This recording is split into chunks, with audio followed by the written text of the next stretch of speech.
All right, welcome back to the Productivity Show. It's just Brooks flying solo today, and I have an amazing guest with us today, and that is Valerie Recore. I'm really excited that you're here to talk to us. Valerie, thank you so much for being here. How's it going? Good. I'm happy to be here. I'm excited to have this opportunity to chat with you today and share what we can with your listeners. Right on. So might as well get started. We did a little bit of an intro beforehand, but I always like to hear what it is in your from your perspective as well. So let's just get started. Who are you, Valerie? What do you do? And maybe you can tell us a little bit about your background and how you ended up doing what it is that you're doing. Sure.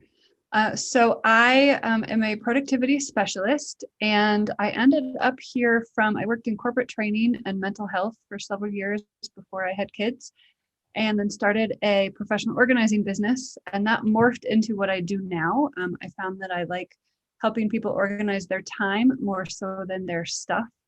And that came from listening to lots of friends and clients talking about how busy they are, and almost like it was a badge of honor, and me wondering kind of what are they busy doing, and is it really the right stuff, or are we just saying yes to everything that comes our way because we don't know how to take the time to step back and think about what we're doing, and so we just are busy and we feel like we should be. Our society, I think, tells us we need to be busy. And it's a combination of mental health and corporate training blends well for the work that I do, because we're talking about people's lives and what they're doing with their time, which is important. And my goal is to train people to spend or do what they're doing without me around down the road, to hopefully kind of get them to a place where they can manage their own time on their own and deal with what's coming their way. Perfect. So anyone who listens to the podcast will know we always like to start each episode with our top 3 resources. So these are 3 quick things that we're liking that are making us more productive lately, or readers of the blog or listeners of the podcast, or when we have guests on like you, Valerie, what we always like to do is ask if you have 3 resources that you're loving lately to be more productive. So if you have 3, maybe you can share them with our audience. Yeah, so it was hard to narrow this down to 3. So the first one I have is Rescue Time, an app that will help you track your time, but also it has a website blocker. So if you're finding that you need to be doing some deep work on the computer, but you get sucked down the internet rabbit hole or Google or social media, you can block those websites so that you can focus on the work that you need to be doing. So that's one of them.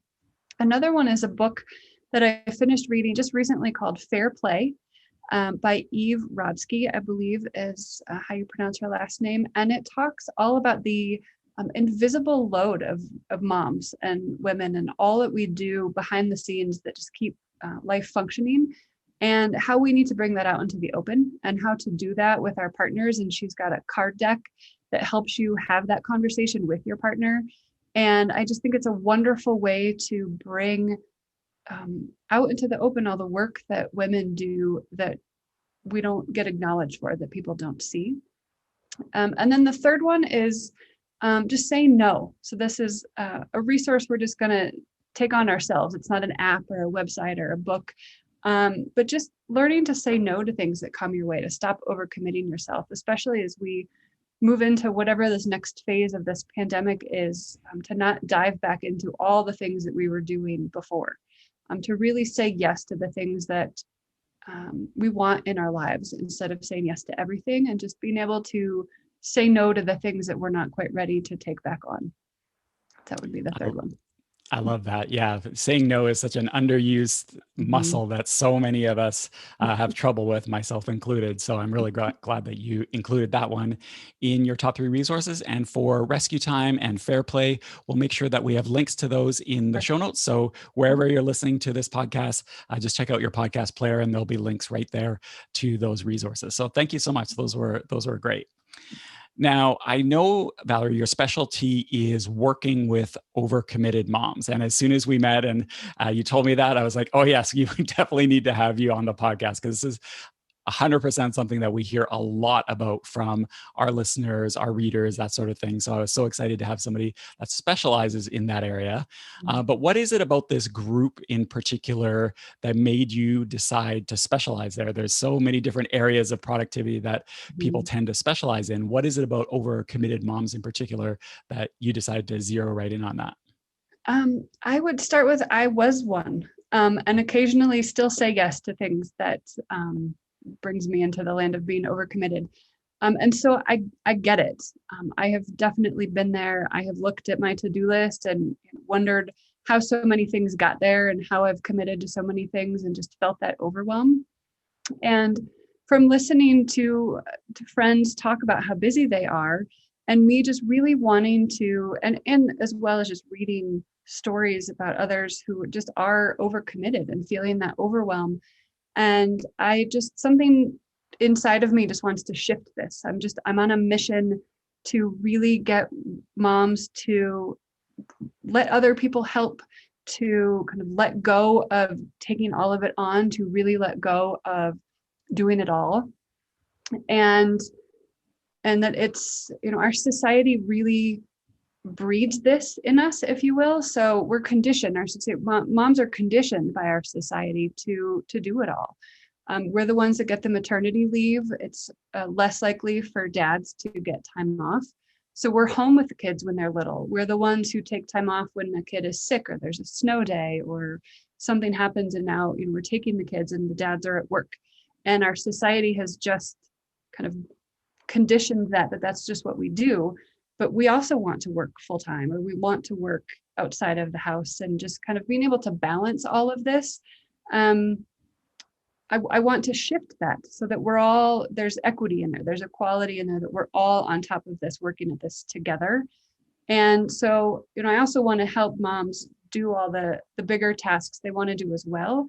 But starting here with the overcommitment, with the invisible labor, then allows us to focus on the bigger stuff as well. There's a lot to dive into there, and I know we're going to be doing that in this episode. And I'm like, if I wasn't on the podcast, I would be taking notes, because maybe once this is recorded, I will make sure to play this episode for my wife too, because I know she can benefit a lot from this, some of the stuff you're going to talk about, 100%. But obviously we have a lot of listeners who are not moms, either they don't have kids or they're just not moms, and, overcommitted or otherwise. Do you think some of the strategies, the productivity stuff, some of the mindset shifts that you're going to talk about today could apply to people who are not overcommitted moms specifically? Like, is there going to be something here for a wide range of listeners? I hope so. I mean, I think this impacts all of us. I think when it comes to knowing your priorities or what the next steps are of any task or project you're working on, that's useful for everybody. And when there's flexibility in our lives and in our workplaces, I think that does impact all of us. I'd like to see flexibility across the board for everyone, not just for moms. And so I hope that listeners who are not moms will get something out of this as well. It's interesting that you were saying about maternity leave. Do you see that shifting slowly but surely with more of a balance? I actually shouldn't say that, because I don't know what it's like in the United States. I'm in Canada. When I had my kids, it was very rare for we are able to split parental leave / maternity leave. But when I had kids, it was very, very rare. It was almost unheard of that would happen. But now I feel like it's happening a bit more and more where it's getting split. I know the US doesn't typically have a year like we do here, but do you see any of that changing in the US, or is it still pretty mom centric? I think it's still pretty mom centric, maybe in some areas, maybe in the tech world. My husband had pretty decent leave for both of our kids, but I think that's not the norm, and we certainly don't have policies in place for that. It's left up to businesses for that. But I think that's where all of this overwhelm starts, is when it's the mom is home all of the time and the dad isn't home to connect with the kids, the babies, like mom is, and then it kind of cycles from there. And because now mom knows how to change diapers fast and what this cry means and so it's just easier for mom to do it. And then it just, as the kids get older, those dynamics don't change, or they're harder to change.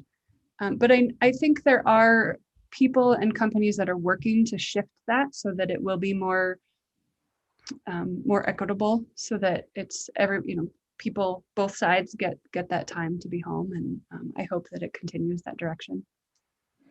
And this whole topic, this is actually a whole separate topic on its own, but it has such a knockoff effect too, because if a mom chooses to take a long time, paid or otherwise, for maternity leave, well, one thing we see in Canada is, yeah, it's great that you're off for a year and have that time to spend with your kid, but that can have negative impacts, or at least slow down career progression and stuff like that. So, there's so much stuff wrapped up in this topic. So I'm really glad that you're helping people deal with a lot of this stuff, because it's a minefield in a lot of ways.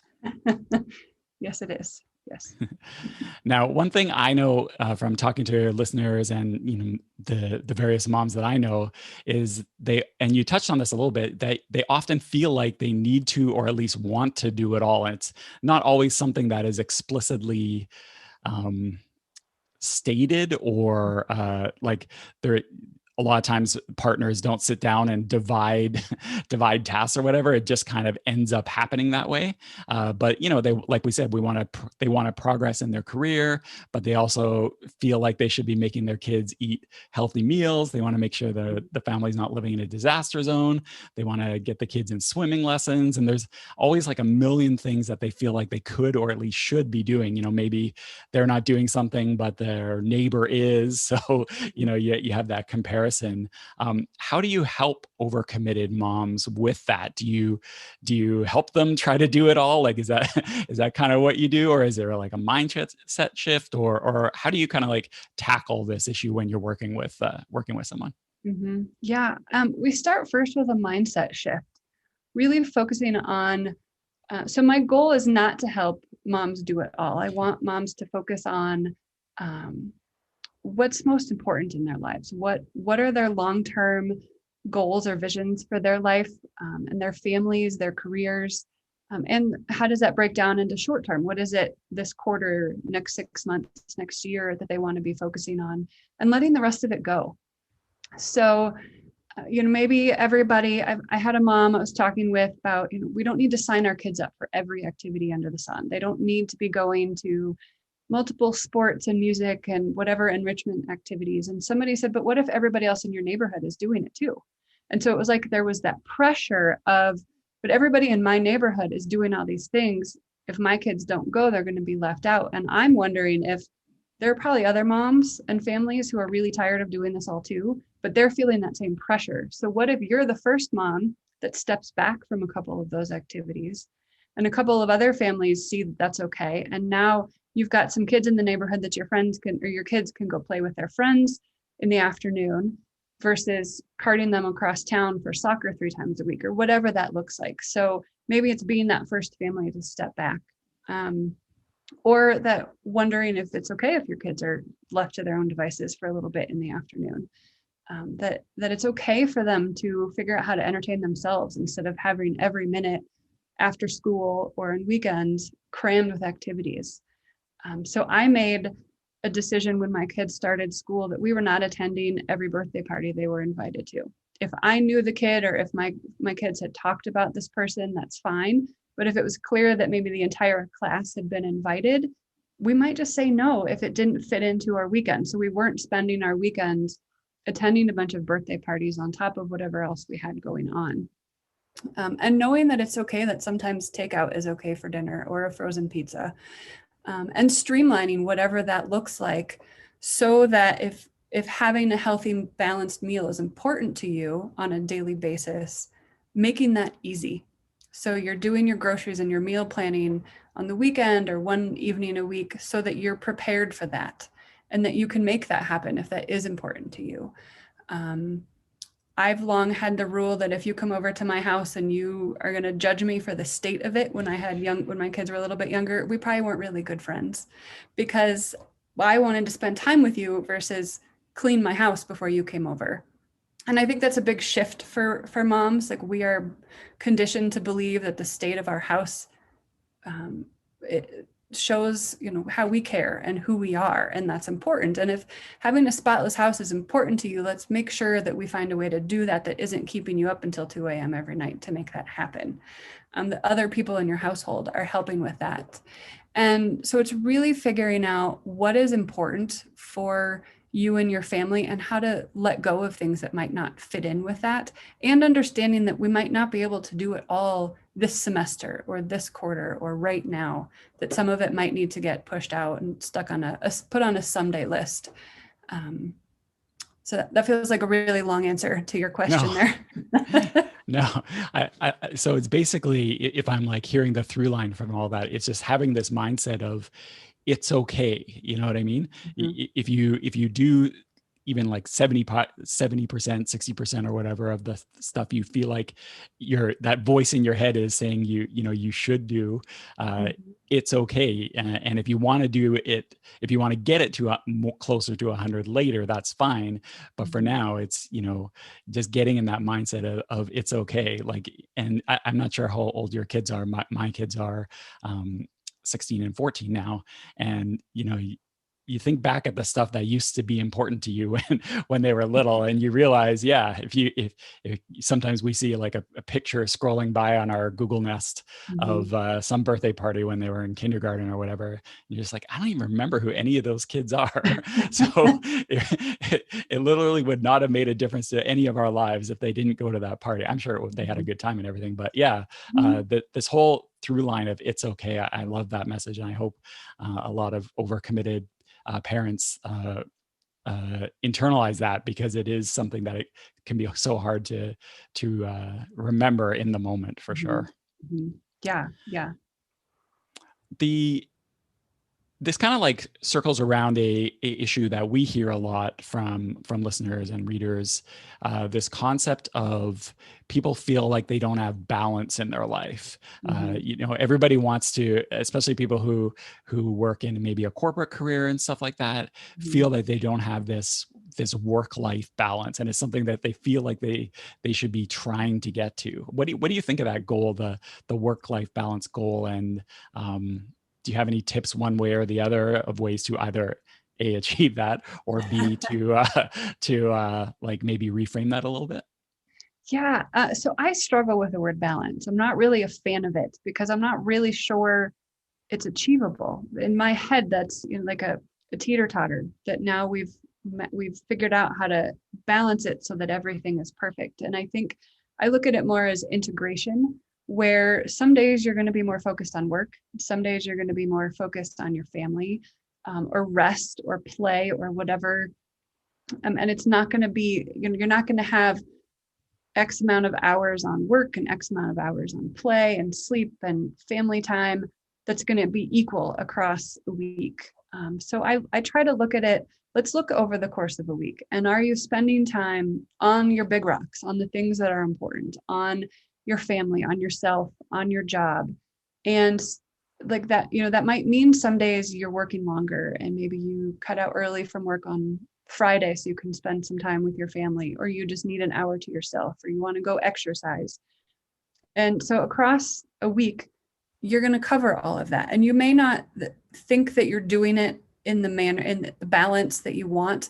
But if you were to track your time, which is also something that I know you've talked about on this podcast, and that it's something that you do, or we should do, it shows you where your time is going, and you might see that you really are spending more time with your family. It might not, Monday through Friday, you might be more focused on work, but you spend all of the weekend with your family. You spend most of your evenings. It may equal out to be roughly the same amount of time if that's what you're looking for. But to me, it's an integration. So balance, we're never going to achieve that. And then we're going to feel bad about no matter what we're doing, because we feel like we should be doing something else while our mind is never present because we're always worried about something else. So for me, it's integration. It's really working the two together and focusing on whatever it is you're focused on right now. So it's work, or it's family dinner, or it's soccer practice with your kids, or a night out with your partner, whatever that is, be present with that activity and let go of whatever you're not doing at that time. But balance, I don't think we're ever really going to get there. And that's okay. There are other ways to make that happen. Yep, like we said, the through line through all this is it's okay. This conversation, as we go through this conversation, it's dawning on me that there's probably going to be quite a few partners listening to this episode that it's starting to dawn on them if they hadn't thought about it before, not to say that they don't appreciate their overcommitted mom or overcommitted parent that they're with, but it's perhaps starting to dawn on them that they might have unconsciously allowed this situation, or the two of them have unconsciously allowed this situation to develop.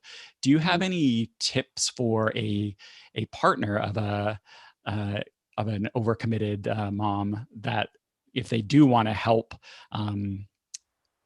that integration, kind of like first steps that they could do to maybe try to work together to make things a little more equal? Yeah. So one of the things that I recommend is to sit down with like a stack of index cards. Also, the cards that come with Fair Play, the book we mentioned earlier, can facilitate this conversation. I have also done it with a stack of index cards, and you write down on each card a task that is done, and an individual task. So it might be clean bathroom sink, or mop the floors, or vacuum, or whatever, all the steps of laundry. And you sit down and you dole out who does what in the house. And you could get your kids involved if you want to. We have done this with our kids, but maybe start with the parents and the adults in the house and share the cards of who does what currently. And it's a visual representation of where that balance, if you will, back to that word, falls. Who's doing more? And it's not a competition. Like, your goal isn't to have 50-50 cards. It's just to share who's doing what and to bring those invisible tasks out into the world. And then you can start a conversation from there of, does this feel fair? Does this not feel fair? How can we shift this? Who needs to take on another task to make this shift better? I remember a few months ago, my husband and I both work from home, and all of us being home through this pandemic, we've done a lot of dishes in the last year. I'm so tired of dishes.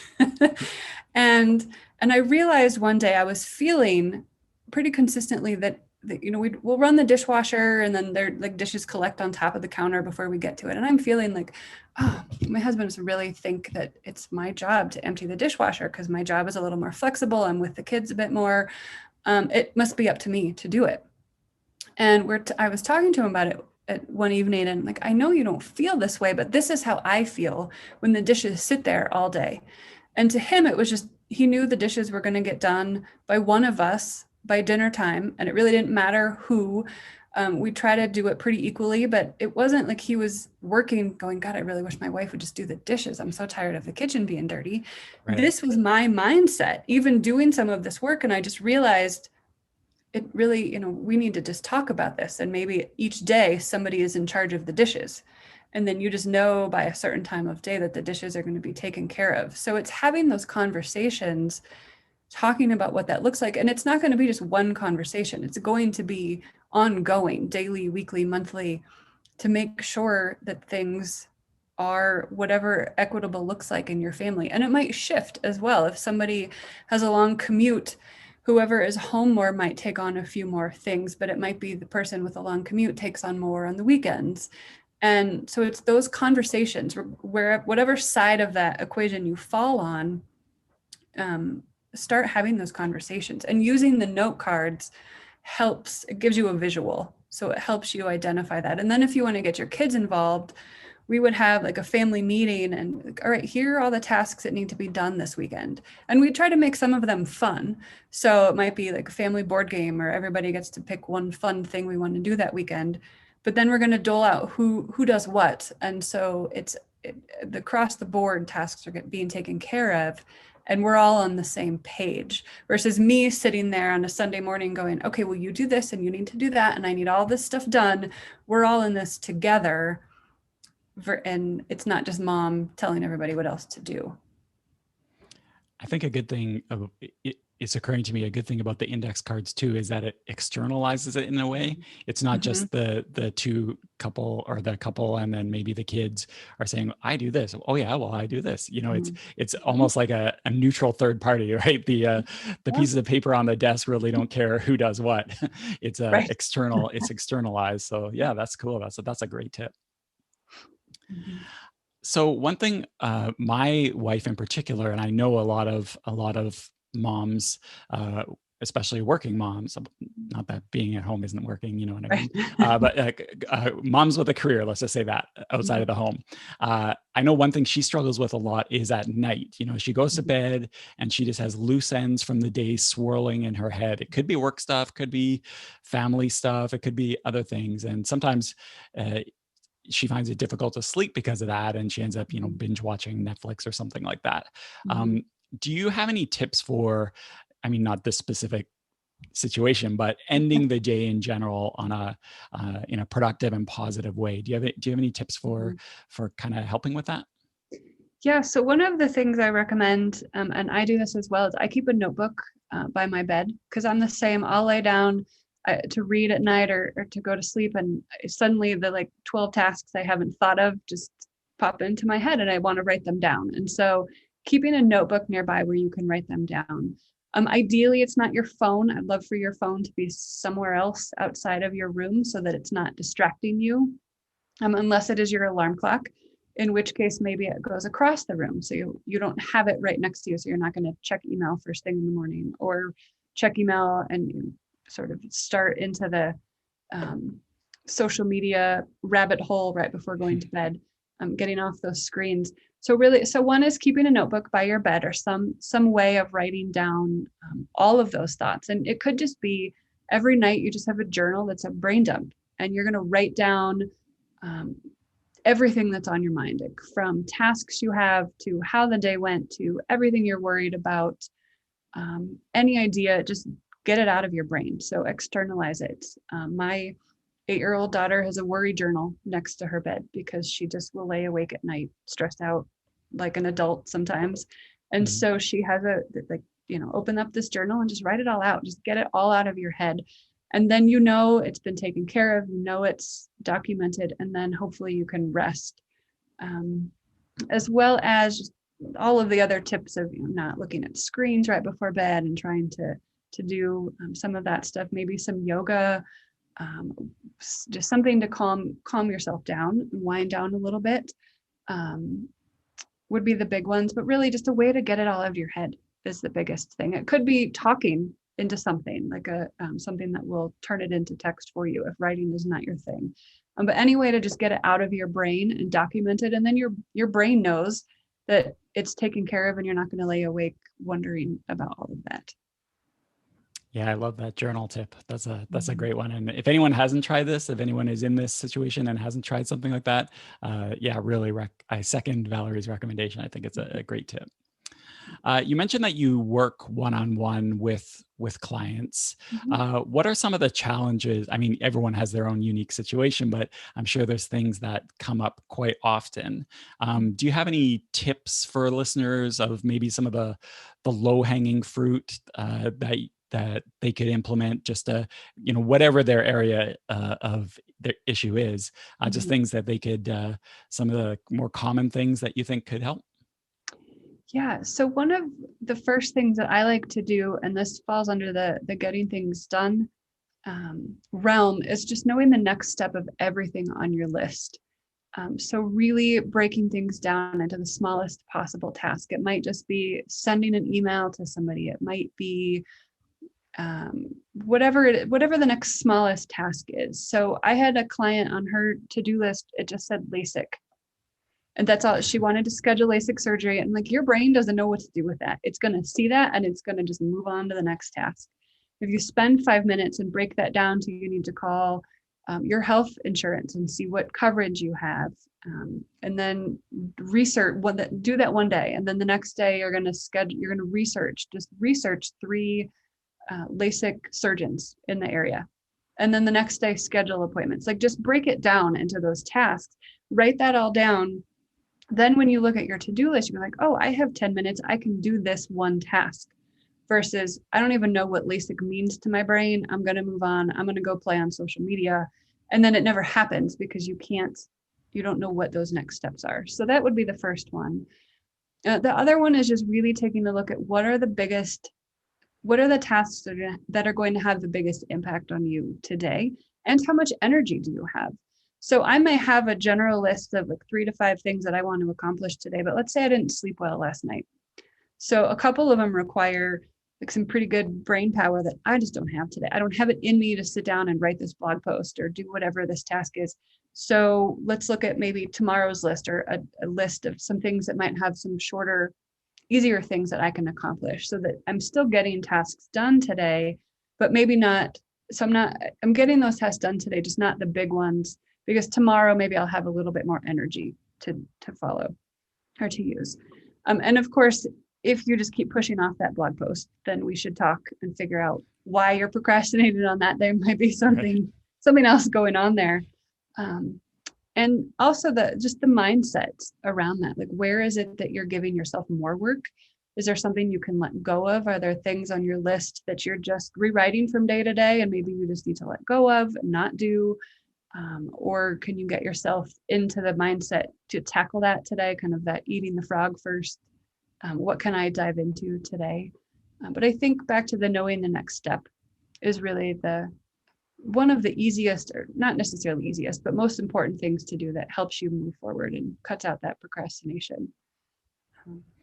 Yeah, it's one of those productivity tips that is so high value. Like it's such a game changer for whatever it is that you're struggling with, but it's so low, like it takes so little time to do. So yeah, I think that's a great low hanging fruit tip, because if the people listening to this just do that one thing and nothing else from this episode, it will really, really make you more productive for sure. Yeah, that's a big one. All right, so we're kind of like getting ready to wrap it up here. If somebody is listening to this and some of these challenges resonate, aside from, I guess, breaking down the next action, what is either one thing that they should implement today or tomorrow, or alternatively, if there's something else you wanted to make sure to discuss on the podcast that we didn't get to, that is totally great too. But is there any kind of like closing tips or resources or anything you'd like to leave the listeners with? I think the biggest one, and we have talked about this a little bit, is, or several spots here, is the having those conversations. So using those note cards, having a family meeting or that discussion. And I understand that some moms might hear this and be like, oh, this is just one more thing for me to have to do. Like, let's just add one more thing for my to-do list. And I get that. I fully do. My goal is not to give you more things to add to your to-do list. But I think adding in this conversation in the long run is going to give you more time. It's going to give families more time, because it's taking things off of your plate and spreading that around the family. We're all in this together, essentially. And I want those conversations to happen to where they just become a natural part of your household. And having those conversations will give you that time once you've started to implement them and implement the tasks that you talk about and the things that you talk about from there. And there's more we could get into on what family meetings might look like, or what those conversations might look like, and things to talk about. But I think starting those conversations and having them with those note cards to really figure out who's doing what when, and then the expectations around that as well. So it doesn't mean that you get to assign somebody else a task and then nag them to do it. Like, you are just handing over that task and letting them take care of it. And it's not on your plate anymore. It's not something that you need to worry about anymore. So when I ask, I'm talking with my husband, we just bought a new truck. It's like, we need to register it. And like, this is on you. I'm not going to remind you. This is now your job. I'm staying out of it. And so I don't have to think about it anymore. I can take that off my list. It's now on him to take care of. And so anything that you can get off of your plate in that way will free up brain power for you to focus on your other big rocks. And I think that's what I would suggest is the next step, and something that people can take from here is just starting that conversation and moving forward from there. Actually, I can't resist asking one thing about that. You mentioned family meetings. Mhm. How often would you recommend people have those meetings? Would it be like a weekly thing, bi-weekly, monthly? What kind of cadence have you found is the most effective for that? Yeah, I would have one at least once a week, maybe to start with more often if that would be helpful. But once a week, it could be on, say, a Friday afternoon, and you're going to have family. If you're doing a full family meeting with everybody in the household, plan it before something fun. So maybe it's we have the family meeting and then we order a pizza, and we watch a family movie, or we play games, or it's we go take a hike, or whatever that looks like. But have it on ideally the same day every week. And so you just know you're going to fall into that, and follow it by something fun. We have learned the hard way that if you have the family meeting followed immediately by all of the household chores you just talked about, it's not going to go as well as if you do something fun first and then dive into the household chores. So try to do something fun and as a unit before you dive into that. But once a week would be should be good enough. I love that. All right. If somebody has questions on anything we talked about, or maybe this all sounds great, but they can foresee some sticky situations that might come up out of some of these conversations, and they want some extra advice, Mhm. or anything else that that you help people with, where's the best way for people to get in touch with you? Yeah, so they can find me on social media. I'm on LinkedIn and Instagram and Facebook under Home Most Simple. And they can go check out my website. Also has several ways to get in touch with me as well, through email, or I believe there are connections to social media on there as well, but definitely ways to message me. And I would be happy to answer questions, or if something came up that they want to talk about further from this episode, I would be happy to chat with anybody on those topics. All right, Valerie. Well, thank you so much for being here. I know a lot of people are going to get a lot of value out of this. And this is one area of productivity where the sooner you take action, the more benefit you're going to have. And the longer you wait, the more, not that the more challenging it's going to be, but early action is better with this Mhm. sort of thing for sure. So thank you so much for being on the podcast. Really, really appreciate it. And have a great rest of your day. All right, thank you.